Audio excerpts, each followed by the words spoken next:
एक नौजवान अपने हाथ से चम्मच गिरा देता है और अगले ही पल डिनर खत्म हो जाता है। उसका स्टेप फादर इस बात को माफ नहीं करता। दरवाजा बंद करके उसे सिखाने लगता है। एरिक की बायोलॉजिकल माँ ये सब देखती है, लेकिन कुछ नहीं कर पाती। वो मानती है कि शायद ऐसे सिखाकर उसका बेटा ज्यादा ओबीडियंट बन जाएगा। इस सिखाने के बाद एरिक अपने स्टेप फादर से हाथ मिलाने पर मजबूर होता है, उसी आदमी से जो अभी उसकी पिटाई कर चुका है। ये सब अक्सर होता है। उसकी जिंदगी हिंसा से भरी हुई है, लेकिन हिंसा सिर्फ और हिंसा को जन्म देती है। अपना गुस्सा निकालने के लिए एरिक स्कूल में अपने क्लासमेट्स की पिटाई करने लगता है। एक दिन उसका गुस्सा इतना बढ़ जाता है कि वो अपने दोस्त को ही मार मार के आधा मारा कर देता है। दूसरे बच्चे सिर्फ तमाशा देखते रहते हैं। एरिक की वायलेंट रेपुटेशन के कारण कोई भी बीच में बोलने की हिम्मत नहीं करता। एरिक का टेम्परामेंट हर किसी को मालूम है। वो अक्सर लड़ाई झगड़े में पड़ता है। इस फाइट के बाद प्रिंसिपल के सब्र का बांध टूट जाता है। वो एरिक को अपने ऑफिस में बुलाता है और तुरंत स्कूल से निकाल देता है। अब और उसका बदतमीजी बर्दाश्त नहीं की जाएगी। लेकिन एरिक को कोई फर्क नहीं पड़ता। जब वो प्रिंसिपल के ऑफिस से निकाल रहा होता है, तब प्रिंसिपल यूज धमकी देता है। इस बीच एरिक की माँ घर के कुछ आर्ट वर्क्स बेचकर एक फंड सेटअप करती है, ताकि वो अपनी पढ़ाई कंप्लीट कर सके। कुछ दिन बाद एरिक की माँ उससे मिलने के लिए अपने एक दोस्त गुनर के पास भेजती है, जो एक लॉयर है। गुनर एरिक को अपना बिजनेस कार्ड देता है और कहता है कि अगर कभी मदद की जरूरत हो तो उससे संपर्क करें। एरिक कंफ्यूज होकर कार्ड को देखने लगता है, समझ नहीं पाता कि क्या बोले। गुन्नर के जाने के बाद उसकी माँ उस बताती है कि वो उसे लेकर बहुत डिसअपॉइंटेड है कि उसे स्कूल से निकाला गया। फिर वो एक और बड़ी बात बताती है। उसने एरिक का एडमिशन एक नए स्कूल में करा दिया है। ये स्कूल है स्टार्न्सबर्ग, एक ऑल बॉयज बोर्डिंग स्कूल। माँ इस बात को क्लियर कर देती है कि ये उसका लास्ट चांस है। वो एक्सपेक्ट करती है कि एरिक इस बार सीरियसली पढ़ाई करे और गलतियां ना दोहराए। एरिक वादा करता है कि वो इस बार अपनी माँ की उम्मीदों पर खरा उतरेगा और बिना एक्सपेल हुए ग्रेजुएट करेगा। जब एरिक अपने नए स्कूल पहुंचता है, तो वो एक यूनिफॉर्म में होता है और उसके बाल छोटे कर दिए गए होते हैं। उसका रूममेट पियर है, जो स्कूल का सबसे स्मार्ट स्टूडेंट है। दोनों अच्छी तरह से बात करते हैं और एरिक को लगता है कि पियर बहुत फ्रेंडली और हेल्पफुल है। रात होते ही पियर और एरिक डिनर के लिए हॉल की तरफ दौड़ते हैं। यहाँ एरिक की मुलाकात एक और स्टूडेंट जोहन से होती है, जो उससे बताता है कि हर स्कूल की अपनी ट्रेडिशंस होती हैं। इस स्कूल में तुम्हारे स्टेटस के बेसिस पर तुम्हारा ट्रीटमेंट होता है। जब जोहन ये सब बता रहा होता है, तभी एरिक के पास बैठे एक स्टूडेंट को दूर बैठ रहे दो स्टूडेंट्स, ऑटो और अलेन, बुला लेते हैं। वो स्टूडेंट एक आम परिवार से था, जबकि ऑटो और अलेन अमीर नोबल फैमिली से बिलोंग करते हैं। ऑटो और अलेन अक्सर ऐसे स्टूडेंट्स को बुली करते हैं जो उनसे लेस प्रिविलेज्ड हैं, जैसे एरिक के बगल का लड़का। ऑटो और अलेन को अपनी फैमिली के इन्फ्लुएंस के कारण किसी से डर नहीं लगता और ना ही उन्हें एक्सपेल होने का डर होता है। दोनों स्टूडेंट काउंसिल का पार्ट हैं, जो उन्हें और भी पावर देता है। डिनर के बाद पियर एरिक को स्मोक के लिए इनवाइट करता है। पहले तो एरिक मना कर देता है, याद करता है अपने माँ से किया वादा कि वो कोई रूल नहीं तोड़ेगा। जोहन फिर वार्निंग देता है कि अगर पकड़े गए तो साजा बहुत बड़ी होगी। लेकिन पियर एरिक को कन्विंस करता है कि वो पकड़े नहीं जाएंगे। थोड़ी देर के बाद एरिक मान जाता है। अगली सुबह ब्रेकफास्ट के टाइम ऑटो और अलेन एरिक को अपने पास बुलाते हैं। वो चाहते हैं कि नए स्टूडेंट्स की तरह एरिक का भी वेलकमिंग इनिशिएशन हो। लेकिन एरिक सीधा माना कर देता है। इसके बदले जोहन को सजा मिलती है। ऑटो उसके सर पर मार देता है, इतना कि जोहन को मेडिकल स्टाफ के पास ले जाना पड़ता है। उस रात ऑटो और अलेन एक और हेजिंग की प्लानिंग कर रहे होते हैं और इस बार उनका टारगेट सीधा एरिक होता है। वो एरिक को अपने हेडक्वार्टर्स बुलवाते हैं और उससे फर्श पर पड़े गंदे जूतों का ध्यान रखने के लिए कहते हैं। लेकिन एरिक फिर से उनकी बात को ठुकरा देता है और तुरंत वहां से चला जाता है। अलाइन गुस्से से ओत्ते को पूछता है कि अब वो एरिक के साथ क्या करें। लेकिन ऑटो शांत रहता है और अलाइन से कहता है कि फिलहाल एरिक को छोड़ दे। बाद में एरिक पियर को सब कुछ बताता है जो उसके साथ हुआ। पियर का चेहरा अचानक टेंस हो जाता है। वो एरिक को वार्न करता है कि ऑटो और अलाइन की बात को फिर से ना ठुकराए। पियर के मुताबिक जो भी स्टूडेंट्स उनकी बात नहीं मानते, उनका अंजाम बुरा होता है। लेकिन एरिक, जो खुद कभी बुली रह चुका है, इस बात को इग्नोर करता है। वो कहता है कि उससे उनका दार नहीं लगता और वो कभी उनकी हर बात नहीं मानेगा। अस रात एरिक और पियर मिलकर एक प्लान बनाने की कोशिश करते हैं कि ऑटो और अलेन के बुलिंग का सामना कैसे किया जाए बिना हिंसा का यूज किए। लेकिन यह मुश्किल लगता है, क्योंकि ज्यादातर स्टूडेंट्स उनकी बात मानने में ही अपनी भलाई समझते हैं, ताकि उन्हें मार न खानी पड़े। अगले दिन अलेन स्कूल कॉरिडोर में एरिक से टकरा जाता है। अलेन एक अपॉलॉजी मांगता है, लेकिन एरिक मना कर देता है, क्योंकि उसका मानना है कि उसने गलत नहीं किया। अलेन ही था जो उससे टकरा गया था। ये बात अलेन को और गुस्से में ले आती है और वो एरिक को रात को एक डिजाइनेटेड स्पॉट पर फाइट के लिए चैलेंज कर देता है। बाद में पियर और जोहन एरिक को उस लोकेशन पर ले जाते हैं जो अलेन ने मेंशन की थी। पियर एरिक को वार्न करता है कि ऑटो और एलेन कभी फेयर नहीं लड़ते। वो हमेशा अपने दोस्त बुलाकर अपने ओपोनेंट्स के ऊपर हमला करते हैं। उस शाम एरिक इनिशियली डिसाइड करता है कि वो अलेन के चैलेंज को एक्सेप्ट करेगा, लेकिन फिर यूज अपनी माँ की बात याद आती है कि उससे अच्छा बिहेव करना है ताकि वो स्कूल से ग्रेजुएट कर सके। अपने रूम में लौटकर पियर एरिक को एक सिगरेट देता है ताकि वो अपना स्ट्रेस कम कर सके। उसी वक्त ऑटो और अलेन उस बैटल ग्राउंड पर घंटों तक एरिक का इंतजार करते हैं। जब एरिक नहीं आता तो ऑटो स्मगली कंक्लूड करता है कि एरिक एक कावड़ है। वो एरिक का मजाक उड़ाता है, यूज एक चूहा कहता है, और उसके लैकीज खुशी से चीयर करते हैं। अगले दिन ऑटो सब स्टूडेंट्स के सामने उन लोगों का मजाक उड़ाता है जो हमेशा स्टूडेंट ऑर्गेनाइजेशन के ऑर्डर्स को इग्नोर करते हैं, और एरिक उनकी लिस्ट में सबसे ऊपर होता है। एक मॉक ट्रायल में ऑटो अपनी पोजीशन का मिसयूज करते हुए एरिक को 1 महीने की डिटेंशन की सजा देता है और ऑर्डर करता है कि वो स्कूल के आसपास 1 मीटर गहरा गड्ढा खोड़े। एरिक पूरे दिन वो ट्रेंच बनाता रहता है और लेट नाइट तक काम करता है। इस वजह से वो डिनर अकेला ही हॉल में करता है। जब वो खा रहा होता है तब एक कैफेटेरिया वर्कर मरिया उसके पास आती है। मरिया एरिक से क्यूरियस लगती है और कहती है कि वो उसके भाई की याद दिलाता है। वो बताती है कि उसका भाई भी एरिक की तरह एक रिबेलियस नेचर रखता था और अथॉरिटी के सामने झुकता नहीं था। डिनर के बाद जैसे हमेशा एरिक एक सिगरेट पीता है, लेकिन इस बार मरिया वापस आती है और उससे कहती है कि सिगरेट पीना उसके हेल्थ के लिए अच्छा नहीं है। वो ये भी बताती है कि उसने एरिक में स्मोक की स्मेल नोटिस की थी। फिर बिना किसी वार्निंग के मरिया उससे किस कर लेती है और उससे गाली लगाती है। एरिक और मरिया दोनों जानते हैं कि स्कूल के रूल्स के मुताबिक स्टाफ और स्टूडेंट्स के बीच कोई भी रोमांटिक रिलेशनशिप स्ट्रिक्टली फॉरबिडन है। अगर उनकी बात समझ आई तो एरिक एक्सपेल हो जाएगा और मरिया को तुरंत नौकरी से निकल दिया जाएगा। लेकिन उस रात ना एरिक को रूल्स की परवाह होती है और ना मरिया को। क्रिसमस ब्रेक पर एरिक अपने घर लौटता है। उसकी माँ उसे खुशी खुशी वेलकम करती है, लेकिन उसका स्टेप फादर उतना खुश नहीं होता।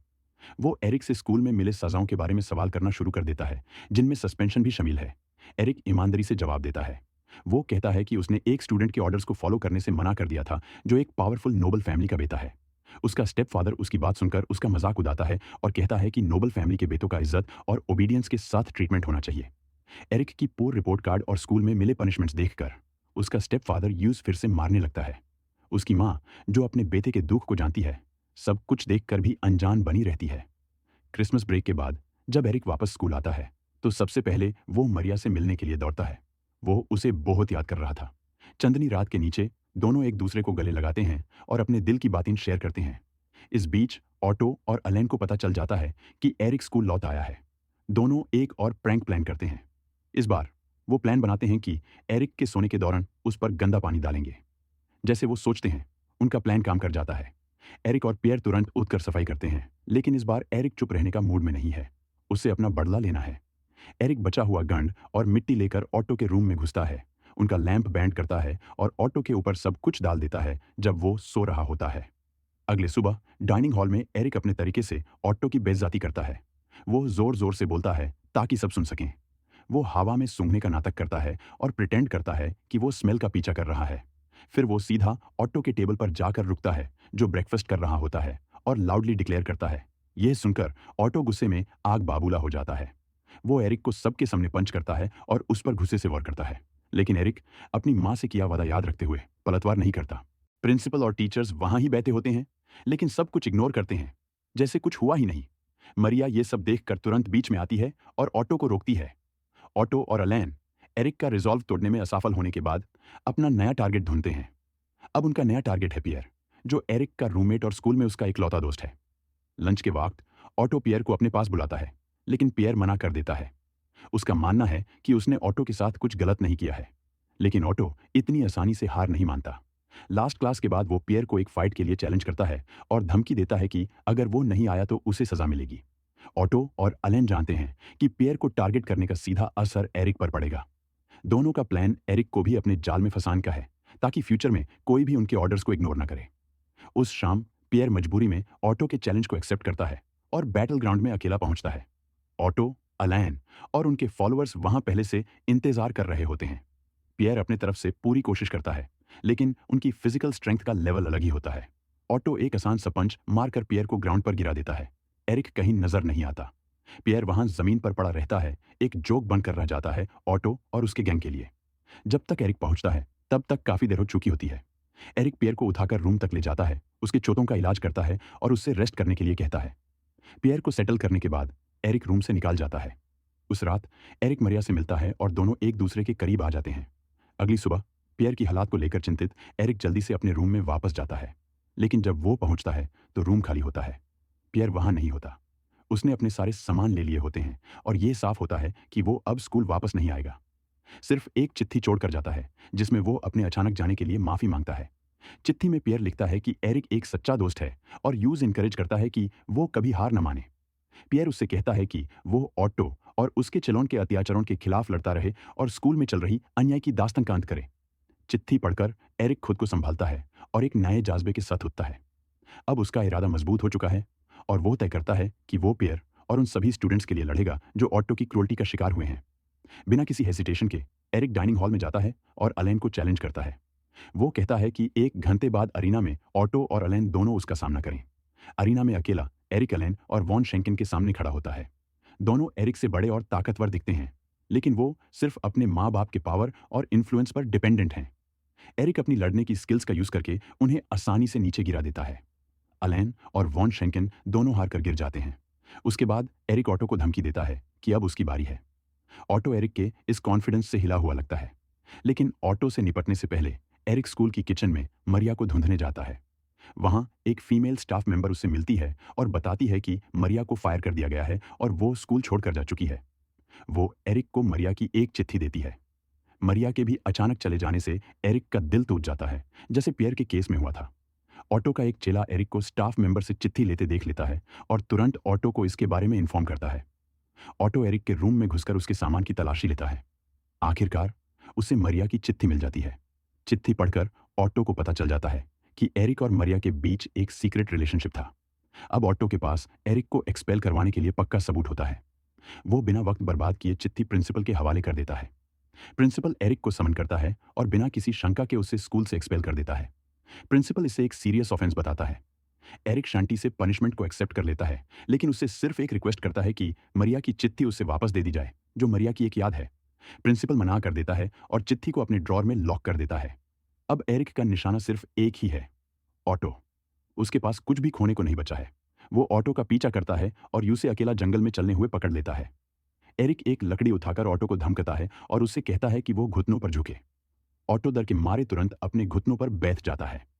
ऑटो घबराहट और दार के मारे एरिक को ब्रिबे देने की कोशिश करता है। कहता है कि वो 10,000 देगा अगर एरिक यूज छोड़ दे। लेकिन एरिक उसका ऑफर ठुकरा देता है। जैसे ही वो ऑटो पर वार करने की तैयारी करता है, ऑटो पूरी तरह टूट जाता है, जोर जोर से रोने लगता है और अपने जीने की भीख मांगता है। वो डर के मारे उल्टी कर देता है। एरिक उसके चेहरे को अपने हाथों में पकड़ता है और उससे कहता है कि वो उससे नहीं मरेगा। वो ऑटो जैसे नहीं है जो कमजोर लोगों पर जुल्म करने में मजा लेता है। इस बात के साथ एरिक वापस स्कूल लौटता है अपना सामान लेने के लिए। फिर एरिक को गुनर, वही लॉयर, याद आता है जो उससे कह चुका होता है कि जब भी उससे मदद की जरूरत हो वो उससे कांटेक्ट करे। बिना देरी किए एरिक गुनर को कॉल करता है। ज्यादा समय नहीं लगता और लॉयर स्टर्न्सबर्ग पहुंच जाता है। एरिक अपनी पूरी कहानी गुनर को समझाता है और फिर प्रिंसिपल का सामना करने जाता है। प्रिंसिपल अपने ऑफिस में फैकल्टी के साथ ड्रिंक एंजॉय कर रहा होता है। एरिक उसे रिक्वेस्ट करता है कि वो यूसे स्कूल से एक्सपेल ना करे और मरिया की चिट्ठी वापस दे दे। शुरू में प्रिंसिपल इनकार कर देता है, लेकिन तभी गुनर रूम में आता है और धमकी देता है कि अगर प्रिंसिपल कास्ट डिस्क्रिमिनेशन और बुलिंग कल्चर जो स्कूल में चलता आ रहा है और जिसे इंटेंशनली नजरअंदाज किया गया है, एक्सपोज कर देगा। इस धमकी के बाद प्रिंसिपल के पास कोई दूसरा ऑप्शन नहीं बचा। वो एरिक की सभी डिमांड्स मानने के लिए मजबूर हो जाता है। न सिर्फ वो एरिक का एक्सपल्शन कैंसिल करता है, बल्कि स्टूडेंट काउंसिल को भी डिसबैंड कर देता है, जिसका नेतृत्व ऑटो कर रहा था। लंबी कहानी छोटी ये कि एरिक गुनर का दिल से शुक्रिया अदा करता है। इसका मतलब है कि अब वो स्कूल में रह सकता है और ऑटो और उसके फॉलोअर्स के अत्याचारों का अंत कर सकता है। अब एरिक अपने स्कूल के पीसफुल दिन एंजॉय करता है और ग्रेजुएशन तक पहुंचता है।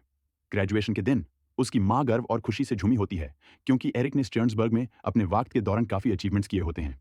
लेकिन उसका स्टेप फादर अब भी नाराज है, एरिक के पुअर बिहेवियर इवैल्यूएशन की वजह से। जब उसका स्टेप फादर यूज फिर से मारने की तैयारी करता है, एरिक इस बार वापस लड़ता है और डिक्लेयर करता है कि ये उनके घर में आखिरी बार होगा जब वायलेंस का यूज किया जाएगा। एरिक अपने स्टेप फादर को घर से बाहर निकाल देता है। कुछ समय बाद एरिक पियर से फाइनली मिलता है, जो जेनीवा में अपने आगे की पढ़ाई के लिए तैयारी कर रहा होता है। दोनों दोस्त एक दूसरे से वादा करते हैं कि वो फिर कभी मिलेंगे।